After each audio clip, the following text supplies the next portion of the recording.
I'd like to welcome everyone to the Mixed Methods webinar series, hosted in part by the Mixed Methods International Research Association, as well as the University of Alberta International Institute for Qualitative Methodology. My name is Yvette. I work with IIQM, and I'll be the facilitator today for our talk with Vanessa Scherman. Just give everybody a few tips before we get started. Is Dr. Vanessa Scherman. She has been working at the University of South Africa since 2015. She obtained her PhD in 2007. Her field of expertise is school effectiveness, focusing specifically on issues of school climate and bullying, in addition to making use of innovative research methodology, focusing on addressing challenges within schools. As such, she has been project leader for a number of projects focusing on the design and development of interventions and instruments in both education and psychology. As a research psychologist working in education, Dr. Scherman has managed to carve out a niche area drawing on her knowledge from psychology as well as education. Her current projects revolved around issues of school climate embedded in school effectiveness. Specifically, issues of bullying are explored making use of mixed methods intervention design. This includes the modification of a bullying intervention in primary schools, developing instruments to gauge attitude change, exploring the social networks of learners and how these change over time, in addition to exploring how bullying influences academic performance. Vanessa's book on bullying in schools provides the opportunity for her to draw on her psychology background in terms of how learners learn, develop cognitively, emotionally, and socially, but also mixed methods to address the research problems practically. As Dr. Scherman has been working in schools for a number of years, she's able to draw on her knowledge of the school system to best implement and monitor the identified interventions. Dr. Scherman, we're very happy to have you here with us today. Good evening, everyone. I can see all of the hellos, so I'm trusting that everybody can also hear me, and I can see my little mic flickering. So, as Yvette has said, I come from South Africa. I work at the University of South Africa. I'm in the psychology of education department, and one of my main areas of interest has always been looking at how we can effectively use our interventions and craft our instruments in a way that will provide us with the necessary insights. If you just quickly give me 2 minutes, I just want to quickly share my screen with you.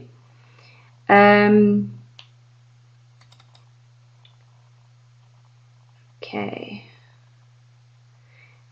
It's very strange talking into a computer screen because normally I am used to having people in front of me.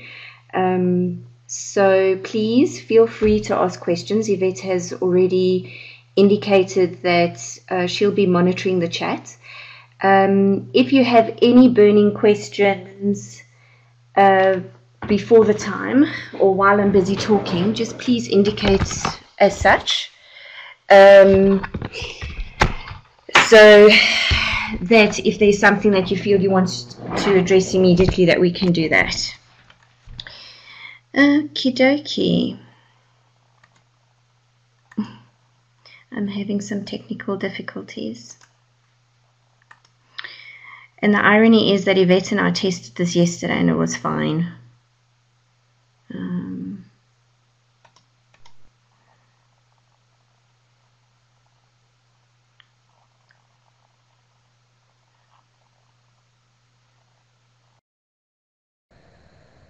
I can see your slide now, Vanessa.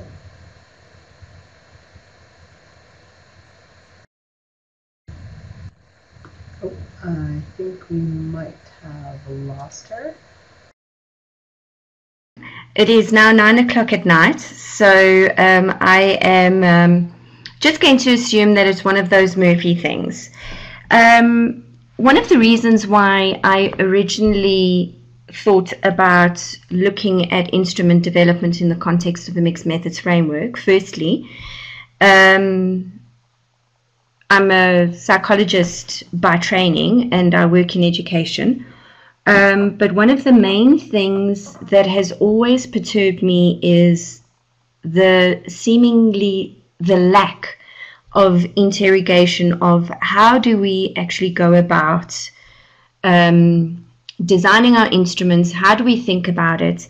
I'm sure many of you have heard words being thrown around like trustworthiness and validity and reliability. So one of the reasons why, in terms of mixed methods, that this is so important, if we have to start to think about instrument fidelity specifically, not a lot is being written about it. So we know that when we start to think about what reasons we would put forward for using a mixed method study, we know that we want to look at participant enrichment, for example. We want to increase our sample sizes. Yes, we also want to look at instrument fidelity in the sense that we want to look at the appropriateness and the utility of instruments that we are using. We may be interested in treatment integrity, for example, or we might just want to start to enhance our findings. And when we look at mixed methods research, we know for a fact that we can address so many more questions, and we can think deeper about some of the issues that we do have in a more in a better way. So Yvette, my screen went blank again. So must I try and just share the document again, or will you be doing that? Yeah, I'll just put it up on my end. Yeah, I think so. I think so. Just give me a second. Yeah. Great, thanks.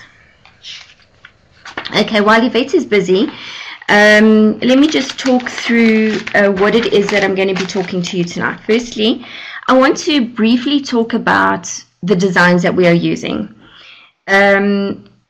And I want to talk through about how we are thinking about our mixing. Now, we know, and the more we read in mixed methods, the more we read our textbooks, we know there are different ways that we can mix.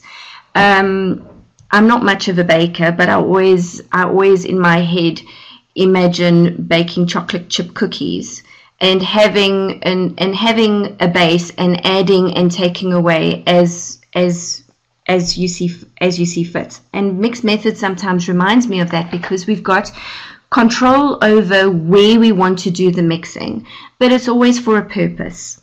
So I want to just quickly talk through some of the mixed methods orientations. I want to elaborate a little bit on methodological norms, because I think that this is very, very important, because it has implications for how we design our instruments, how we think about mixing.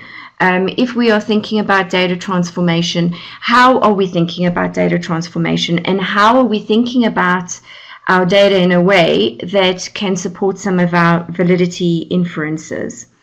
I'm going to take you through the process that I normally use when I look at instrument development within a mixed methods context, and then of course I'm going to close the loop by trying to draw together various ideas about how we can take it forward and how you can take it forward in your own work. So there have been a number of webinars, and what I like the most is Professor Donna Mertens calls problems that mixed methods research can address as these wicked problems, right? These are the problems that are very complex. They don't necessarily have any agreed upon solutions. Sometimes they can be very large interdisciplinary teams, because that's what is needed. But what's so very important, and I think probably working in the context of South Africa and the melting pot of cultures that we have, I'm very, very attuned to the role of culture and context. And I think that culture and context is important, whether we are working in a developing world context or in a developed world context. So when we start to think about mixing, we really do need to start thinking about, in our planning already, yes, we've got our cultural background. Yes, we've got these contexts. Yes, we are bringing ourselves also into the research process. And how can we start to include qualitative and quantitative methods in a meaningful way so that we can start to tease out some of these nuances? Now, we know that the problems that we investigate are real problems for our participants. We aren't just doing research for the sake of doing research. I would hope we are doing research because we want to be able to contribute to the debate. We want to be able to make people's lives better. So by using qualitative and quantitative approaches, we can start to tease out these various things so that we can start making meaningful policy briefs. For example, we can start thinking about communities as communities of care and thinking about them in a different way that will bring about change. I think it's also important that when we start to think about mixed methods, that we realize from the get-go that this is an iterative process, and that throughout this process we are going to be making various choices and various decisions, and all of these choices and all of these decisions may be valid. However, it is also very important that we realize that while we are making these choices, we need to be able to defend the choices that we make. One of the things I love about mixed methods research, particularly at the moment, one of the things that, sorry, the chat is distracting me, so I won't look there. One of the things that for me is so important is within the mixed methods arena, there is so much growth for development. So we have got unique opportunities to break out of some of these traditions. So for example, when I did research methodology courses once upon a time, a very long time ago, the way that we were taught, it's really a recipe. You do this, then you do this, then you do this, and you, heaven forbid, you do not do this. Okay. So the whole idea is that we need to be able to defend the decisions that we make, and some of the previous webinars have already spoken to that. So I'm not going to elaborate a little bit. I'm not going to elaborate too much on that. One of the things that I think is so important is understanding the paradigm from which you are coming. Now, I know that you've probably heard this from many people, and there's a reason why people keep hammering on paradigms and understanding how you see your world. One of the main reasons is because this is going to influence the decisions that you are making.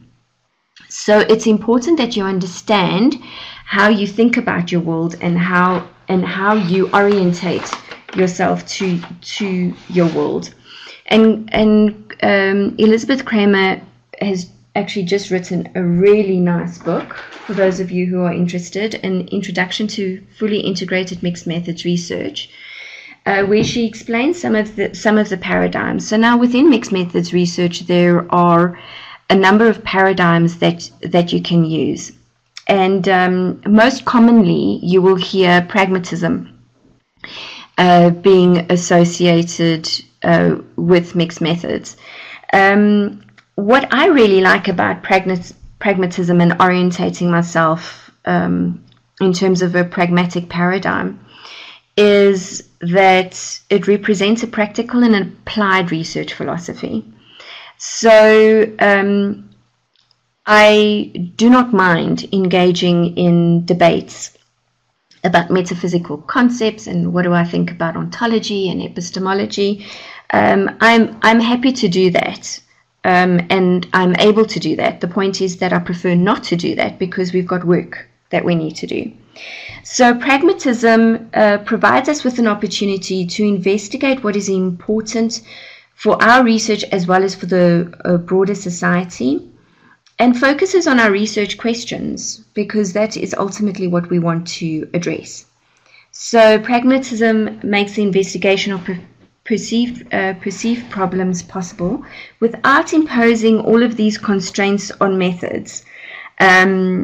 One of my dear friends, Professor Plomp, always used to talk to me about this analogy about a toolbox, that as researchers we really do need to be able to reach into our toolbox and to use the tools that are best, and not necessarily be constrained because we are situated within a quantitative or a qualitative paradigm.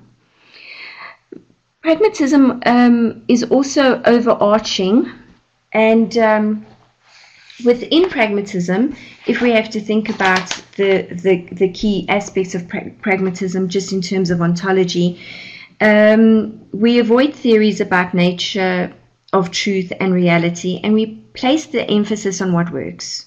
Okay, so that is very, very important.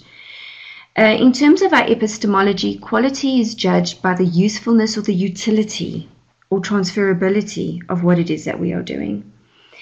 And of course, methodologically, we work deductively and inductively, as whichever phase we are working in calls for.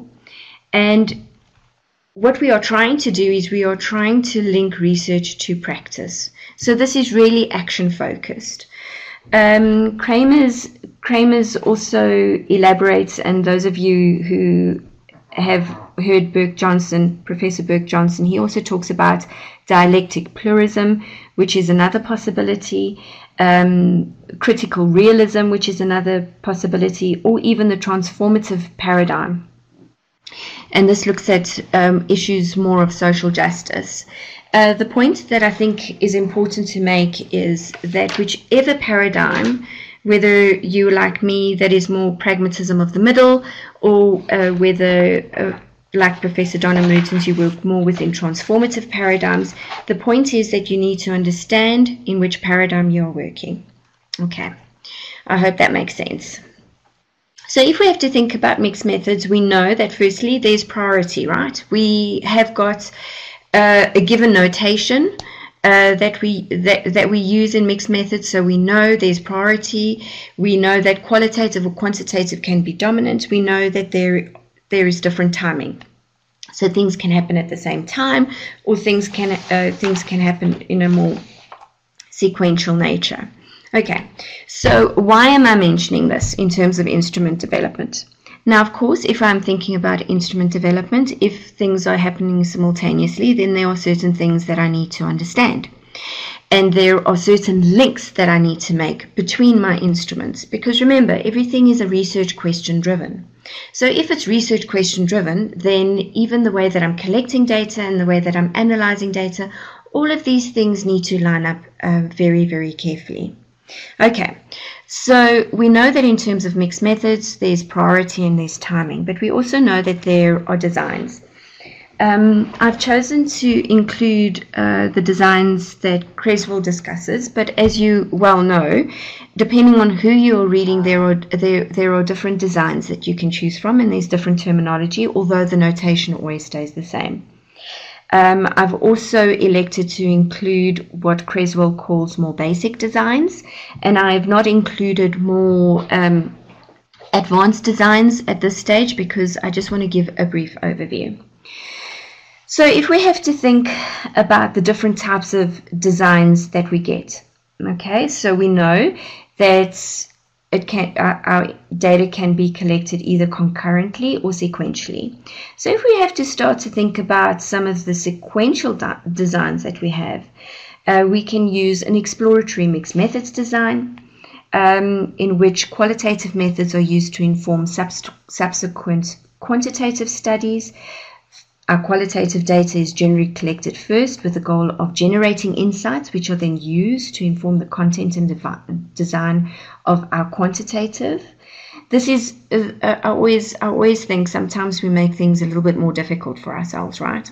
So the hint is in the name. It's an exploratory design, so we are exploring certain aspects. So if we have to think about explanatory designs, on the other hand, it's also a sequential design. This is where we typically use qualitative methods to explain earlier quantitative findings. Okay, so the first is to explore, the second is to explain. We also have concurrent mixed methods designs where we start to gather information in exactly the same time. And we can start to look at convergent designs, for example, where qualitative and quantitative data are generated at the same time, but separately from one another, analyzed separately, then the results are compared. So in terms of these various designs, it's important to know where you are placing your emphasis and where you are placing your feet, so to speak. I hope that makes sense. So I want to talk a little bit about methodological norms. Now, I use the term methodological norms quite broadly because I am a mixed methodologist, and if I use validity and trustworthiness, depending on which circles I am engaging in, I can get very, very different responses. So Messick in the 1980s came up with a framework, and those of you who are psychologists will see some of these and recognize them. So Messick came up with a theory of validation in terms of how do we think about validity. Well, validity is a unitary concept, but it has different facets, and we need to be able to collect different information about these various facets. So it's not good enough to say that I'm just focusing on the content-related validity, which is basically a more conceptual approach to validity. Okay, so we need to be able to look at validity. Yes, it's one unitary concept, but we need to identify these different traits, and we actually need to collect information about all of these traits. So it always tickles me when I read books on proposal writing, and I sometimes sit in on other workshops, and at one point, if we have to look at whether it's proposal writing for your own studies or even grant writing, right? When they talk about instrumentation, more often than not, they flippantly refer to just include information on content, on validity and reliability. But the whole idea about validity doesn't actually carry through the whole design, and I'm going to speak to this specifically. So if we have to think about validity, we already know that these are the extent to which interpretations are appropriate as well as useful. A very important statement that Messick made is this whole idea about use. Okay, it's not just good enough to say that when I looked at the validity of my instruments, or the inferences that I make, I should rather say, about the validity of my instruments, that I did X, Y, and Z. It's very, very important that we start to think through the use. How are we using instruments? Because the way that we use instruments has an influence. Okay, so if this is the case, if the way that we are using instruments have an influence, then we as researchers need to be a lot more mindful about how we approach validity issues. And Onwe Boozy and his colleagues have taken Messick's framework, and they have elaborated it somewhat, and it is in the references for those of you who'd like to go and read a little bit further. So if we have to think about our inferences depend on the evidence that we collect, but it's about various sources, right? So validity generally is expressed in terms of degree, so high, moderate, or low, and very, very often is limited to a specific use. Okay, remember, because we are implementing our instruments in a specific way, therefore our instruments and the validity inferences that we draw from this is based on that particular context. So we already know that validity is an integrated concept. It uses different forms of evidence okay, that we need to start to think about, and we know that it is multifaceted. So there are various things that we need to start to think about. So if we have to start to think about content-related validity, we start to think about face validity, and this is quite simple. If I give it to anybody, and I say that I am looking at attitudes of teenagers with regard to ice cream, that anybody will tell me, yes, this is a questionnaire, indeed, about ice cream. Whoops. Indeed, this is a questionnaire about ice cream. Okay, this is a non-professional inference regarding validity. Now, our content-related validity, when we start to look at the items, then we start to look at the field or the domain in which these instruments can be located. So here we start to look at the inclusion of the sampling of the items in terms of our construct. So if we are, for example, looking at professional development, what type of items are we including in terms of professional development, and does that more or less cover what is in the field when we start to think about professional development? If we have to start to think about construct-related validity, this is normally embedded in theoretical constructs, but this is an empirical inference about what validity entails. Therefore, if we start to look at construct-related validity, we already need to start to think about, well, statistically, how am I going to test my validity inferences? And here we need to start to think about, are we going to include Roche analysis, for example? Are we going to use item response theory? Are we going to look at classical test theory, where we start to look at factor analysis?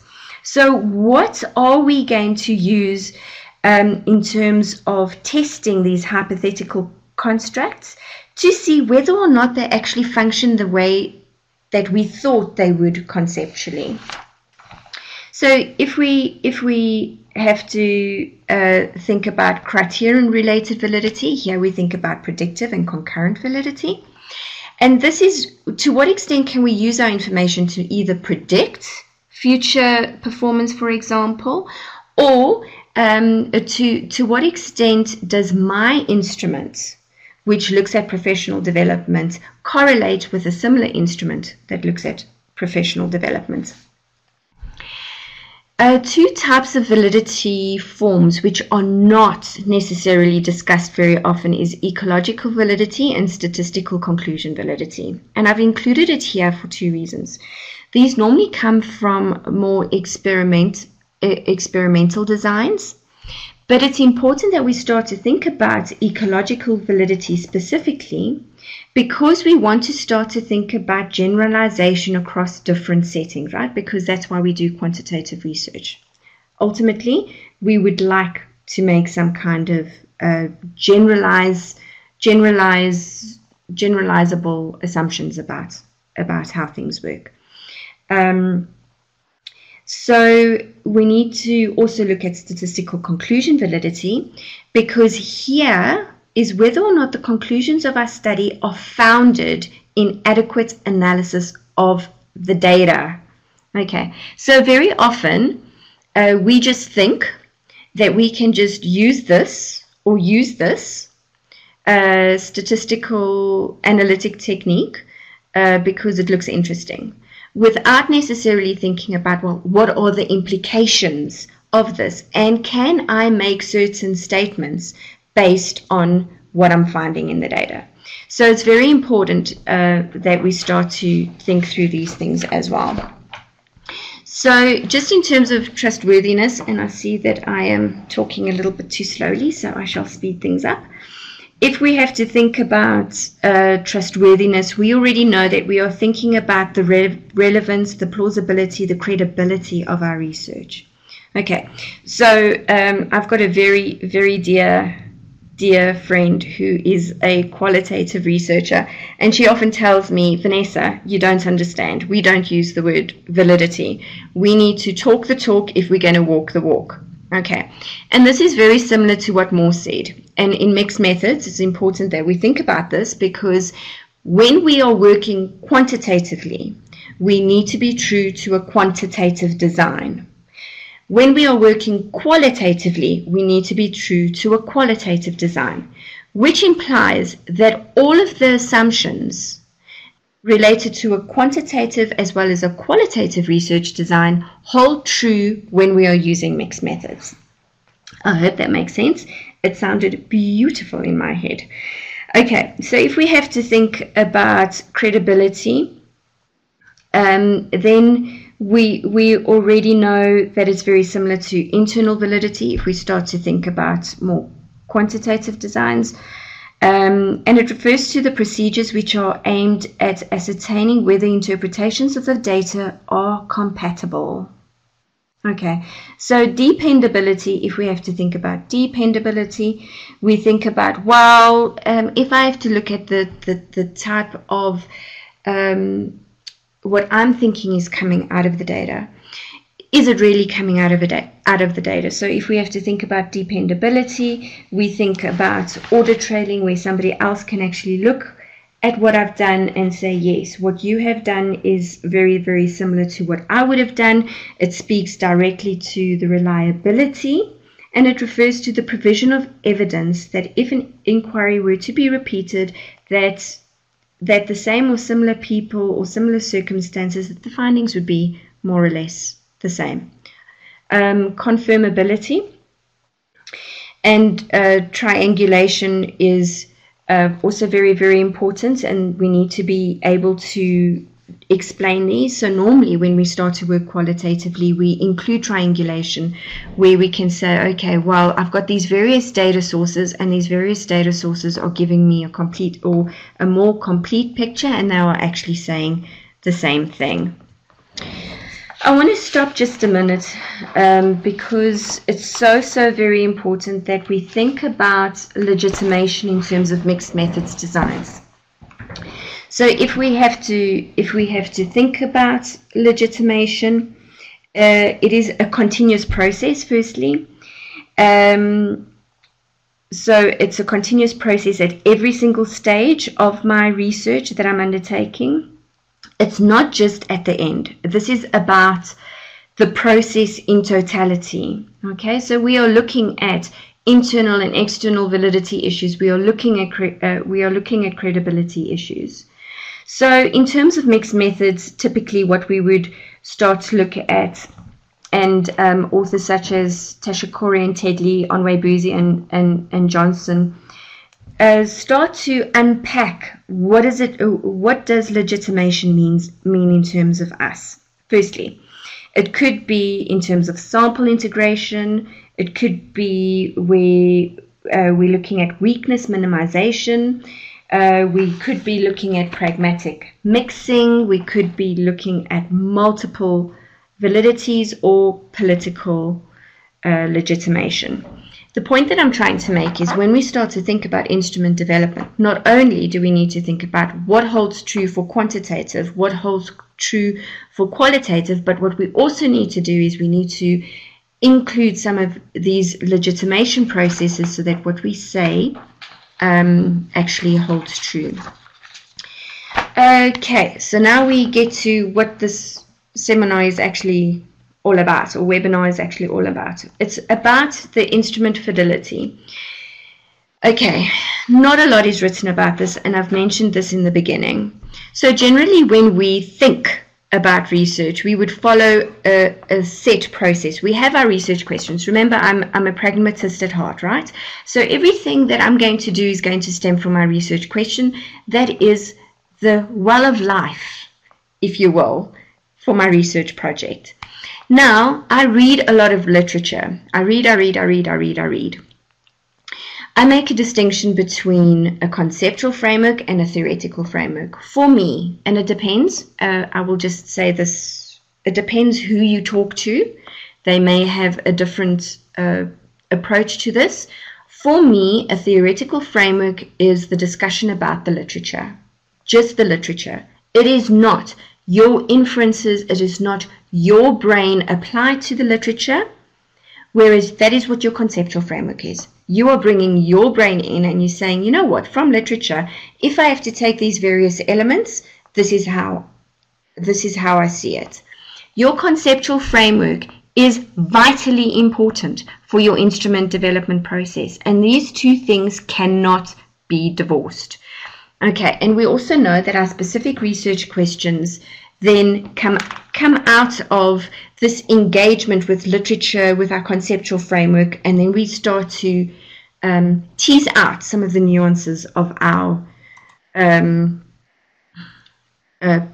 of what it is that we're specifically looking at. So from a quantitative perspective, we have our research questions, which drives everything. We have our literature, we have our conceptual framework, we have our specific research questions, and then we have our data level questions. It is so important from the get-go that you realize that your instrument development process is not divorced from your research questions, literature, as well as your analysis. Now, very often when I work as a consultant, or whether I'm working with students, it doesn't really matter. It's sometimes easier to understand things in boxes, but in terms of instrument development, there are no boxes. All of these things flow into each other. Okay, it's very important in terms of how we are thinking. Remember, quantitatively, we tend to think more deductively, which means we have our theory. From our theory, we have hypotheses. We go and we see what's happening, and then we say something about what it is that we've actually seen. So we already know our instruments. We need to be able to make valid and reliable inferences. Our instruments should be brief. They should be attractive. They should be very carefully formulated. And it sounds so simple, but actually you need to be so careful in terms of what instruments you're including, because it needs to relate directly to your topic. And then, of course, since we are talking quantitatively, we are looking at structured selection type questions, which are preferable. So we have different types of instruments that we can look at. We can have our cognitive instruments, where we're looking at measuring thinking or memorizing. Aptitude may be our general mental ability. We can have affective instruments, where we start to look at feelings, our attitudes and our beliefs, our values, for example. But what I want us to think about, and what I want you to think about when we are thinking about instrument development, is the types of scales that we are going to be using. So it's very important when we start to talk about construct validity that we talk about unidimensionality of a construct. That means if we are saying that we are measuring professional development, then we need to be focusing on professional development. And that's it. It's one concept that we are focusing on. So the way that we can get to this and get information about this is we can use a Likert scale. Okay, it's generally thought to be more reliable, but it's very important that we think about the use of a Likert scale depending on our age groups. So it's very important that we look at our age demographic. We could include a semantic differential, which is a rating scale measure where we've got polar opposites and we ask people to rate their ideas. I love the example of, what do you think about work? Do you find it interesting or boring? I will leave that question for you to answer at a later stage. We could look at our Thornton scales, where we start to rank our items from favorable to unfavorable. And the reason why we are doing this, remember, we are looking at a unidimensional scale. So we are hoping to get some information where people score high on the scale. We can say something. If they score low on the scale, then we can say something. Okay. The Goodman's scale, and this is what Rasch measurements is largely based on. It's the assumption that if you agree to one statement, then you should be able to agree to very similar statements later on. Okay, so it once again speaks to unidimensionality. If your feelings are X according to this, then it will be very similar throughout. If we have to look at our rating scales, we know that we are looking at frequency or degree. What is so important is we need to develop questionnaire blueprints. Okay, This is very similar for those of you who like assessments, our assessment blueprints, our table of specifications, whatever it is that you'd like to call it, where we have, from the get-go, we have a table that tells us exactly what is going on with our instrument development process. We have our construct. We have how our construct is defined. We have how many items we are thinking about including. Remember, this is before we've even sat down to write a single item.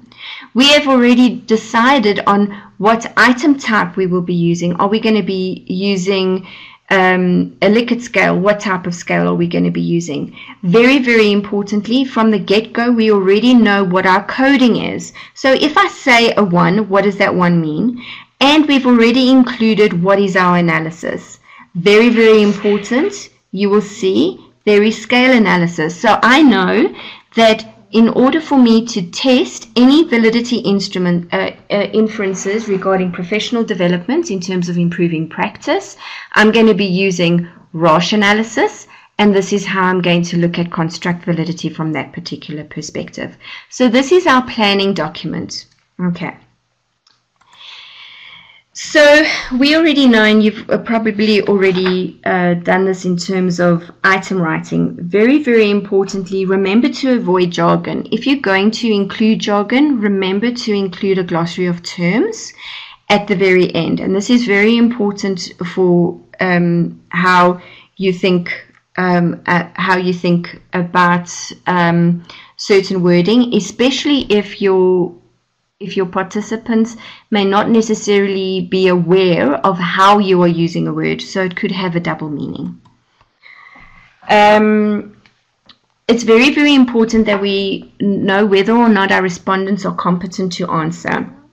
And when I talk about closing the loop, I'm going to include an example where Roche analysis is used in conjunction with cognitive interviewing to identify what the issues are with certain items and how people are thinking about not only the item but also the response category.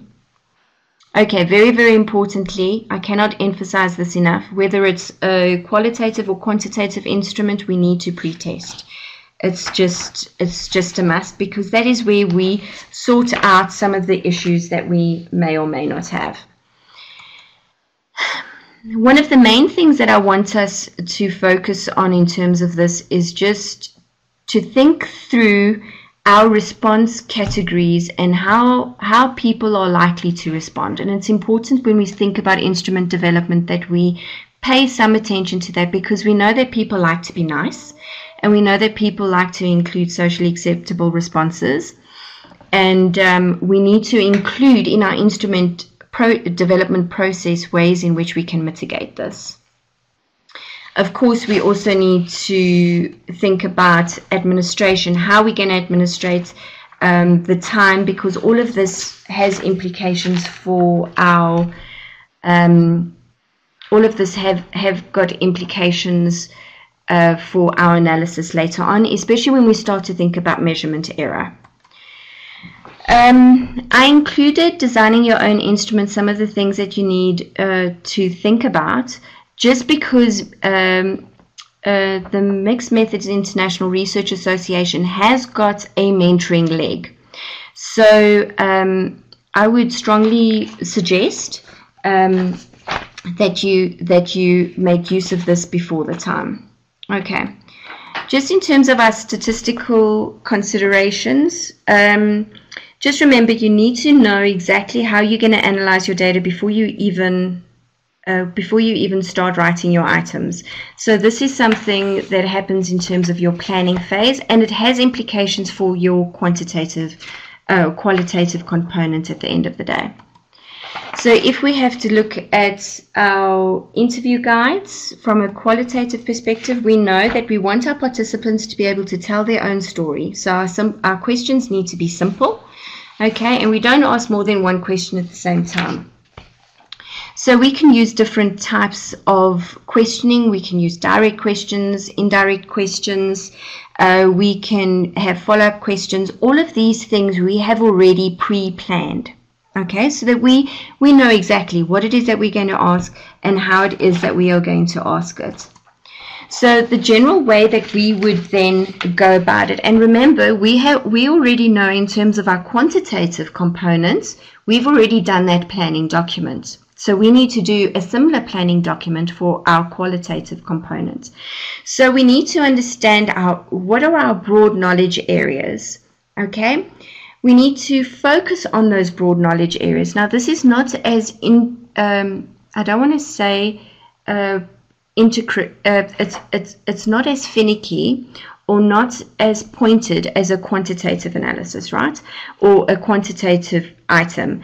But it is important that you understand your broad area, okay? That you think about how your respondents are going to respond, that you think about the type of language that you are using.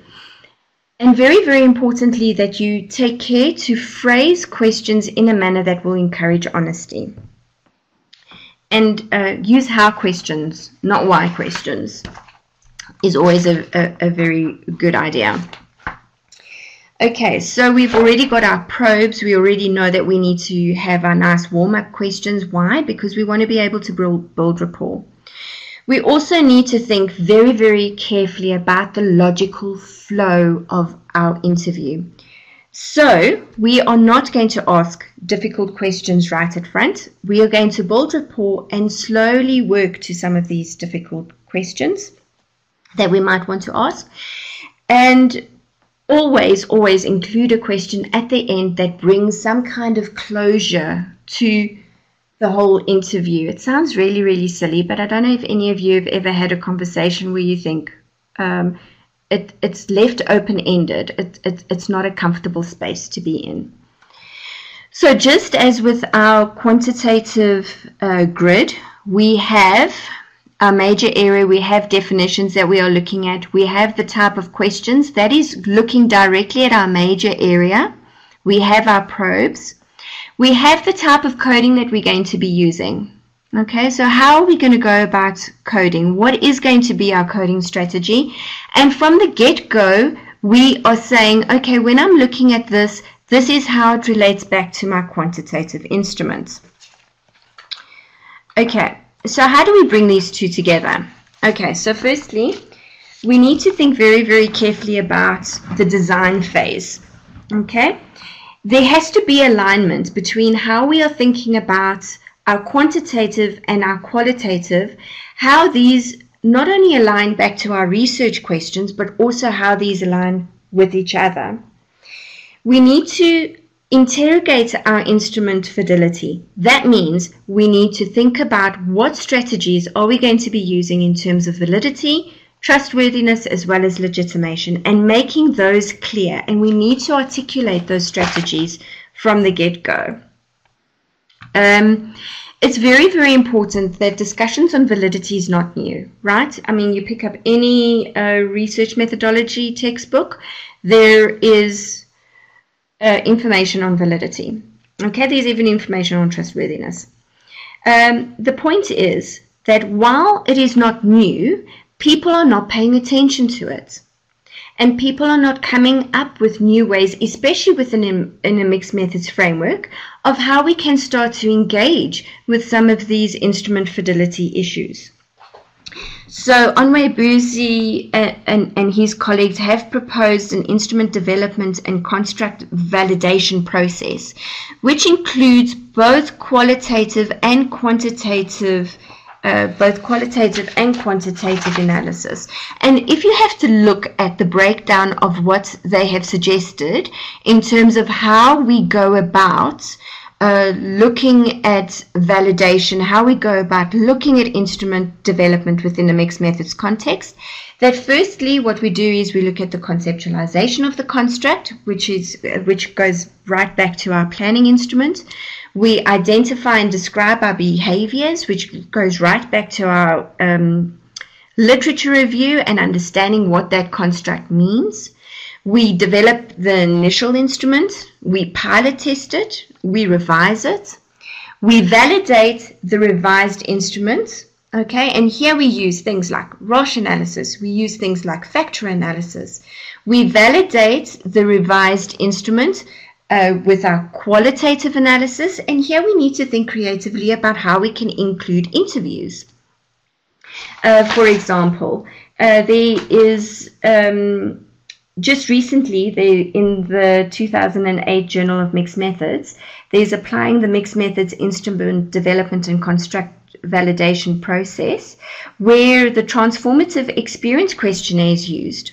Okay, where researchers started to look at how can we use cognitive interviews to gather information about how people are responding to items, to gather information about if we are using a Likert scale, are people thinking about strongly and agree in the same way as we as researchers are intending. Okay. In terms of the process that Onwe Buzi and his colleagues put forward, they also put forward crossover analysis. Now, crossover analysis is where we transform qualitative data into quantitative data and we compare, or we transform quantitative data into qualitative data and we compare. Okay, so what we are doing is we are doing data transformation to strengthen some of our validity claims. And very, very importantly, we need to think about how we evaluate. Okay, and this is getting an external person in to question you about some of the decisions that you're making. If we have to go back in terms of some of what the other colleagues have said in their webinars, in terms of how are we going to defend the choices that we make. I think what is very, very important is that there are guidelines in terms of quantitative instrument development, and there are guidelines in terms of qualitative instrument development. And what Morse has said is when we are working in terms of one or the other, we need to be true to the design. Okay, but how do we start to unpack some of these legitimation claims, and how are we going to look at some of these validity issues within the mixed methods framework? In terms of the work that is being done, not a lot is being done, but the work that is being done, it's focusing on looking at quantitative instruments and validating the quantitative by including a qualitative component. Okay, and this is in line with educational standards and the American Psychological Association. But what about the other way around? What about the validation? And for the qualitative colleagues, I use this word very, very loosely. What about looking at our qualitative and thinking about ways that we can use Roche analysis, for example, to interrogate the integrity of the themes that we are generating? So how can we use item response theory? How can we use bifactor analysis when we are looking at multidimensional constructs, and how can we think creatively about this? I do think that in the phase that we are in, and at the rate in which people are developing different techniques, that as mixed methodologists, we are placed in a unique position where we can take advantage of those techniques, because we can draw on our knowledge from qualitative as well as quantitative. We can work in interdisciplinary teams, which means we can draw on each other's strengths, which means we can move the field further, so that just like the International Testing Commission has got guidelines on instrument development, that for us as mixed methodologists, we would also have similar guidelines that we can then take a little bit further. Okay, thank you very much for joining me. I hope that wasn't too quick, because I saw time was running out. I'm not sure if anybody has any questions. Perfect. Thank you very much, Vanessa. So I will open the floor now to questions. If anyone has a question, you can type it in the chat below. We'll read out your questions, or I'll give you the microphone to ask.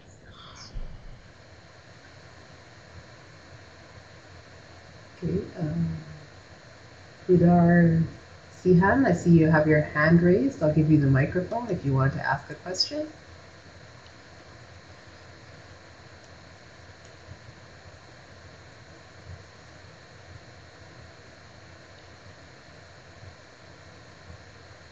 Okay, oh, hands down.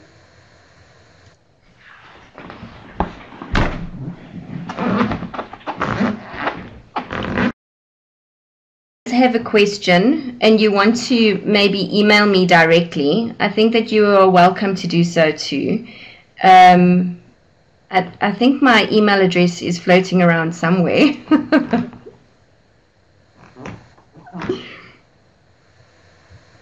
And while we wait to see if any more or any questions come in, I want to thank all of you for joining us for these webinars. We wouldn't be able to do them without your participation. Next month we will have Kathleen Collins, and she'll be speaking on sampling and mixed methods research.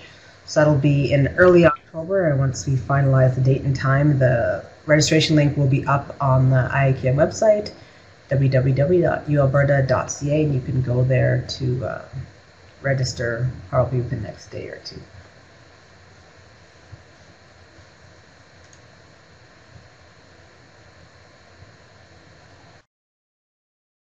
Vanessa, did you have any closing words before we go?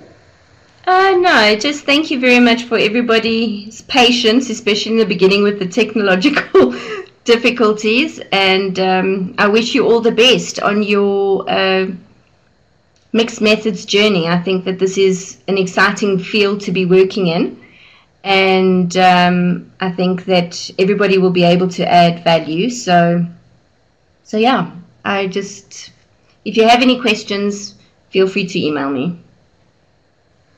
Perfect. Oh, we do have one quick comment from Kim Meeking. Pragmatism versus being true to either qual or quant design is hard, right? Well, I think that's one of the important things. What I said in the beginning is I believe that qualitative and quantitative designs are complementary. It's very seldom that all of these philosophical debates actually transpire within either qualitative or quantitative. So while on the one hand it's true that if you're going to be philosophically true to what it is that you would like to do, then you can think about it as hard. But you position yourself in a paradigm where qualitative and quantitative are complementary. So, and if we have to go back into literature and we have to look at the different types of pragmatisms, I think there's something like 19. In terms of the broad umbrella term, there is a paradigm where you can situate yourself quite comfortably, where you do not necessarily have to engage in these philosophical paradigm wars between qualitative and quantitative analysis. Thanks for that. And I think with that, we're at time, so we will end there. So thank you everyone for joining us today, and hopefully we'll see you next month. Thank you very much, Dr. Scherman. Yes. Okay, have a lovely day.